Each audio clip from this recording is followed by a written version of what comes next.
Менин иш күнүм. Менин атым Ирина. Кесибим боюнча мен балдар доктору педиатрмын.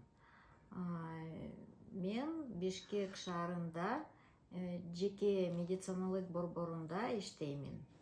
Медициналык борбору 8 кичи районунда жайгашкан. Мен саат 6-да турамын. Бит колумду жуумун, тишимди тазалаймын.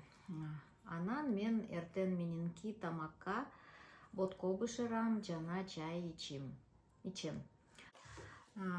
Кийин баламды жана неберемди ойготом жана бала бакчага жөнөтөм.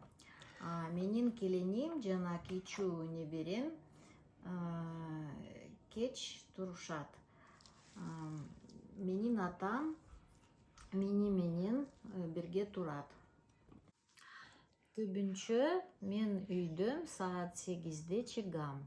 Жумушка автобус же маршруттук такси менен барам.